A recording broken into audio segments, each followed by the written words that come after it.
Hello, this is Nick Stewart, and today I am going to be showing you how to use the plug popping tool. As you can see, it's a fairly simplistic design with a fork on one end and a hook on the other.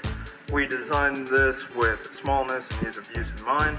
As you can see on the fork end, there is a beveled edge here, and it is designed to slide easily underneath here. It is quite easy to pop these out with requiring very little force whatsoever. And in the process, it also breaks off the bottom, so as you can see, there's nothing still stuck here underneath. Moving on to the hooked edge of the design, it is quite simple. All it does is gets placed behind there, pops it out for ease of use. Then on this short side here, it also works similarly, just pops it out quite nice and easily. This is designed to be a sturdy tool, one that is easily transportable, and one that could even be held in one's own back pocket. Thank you.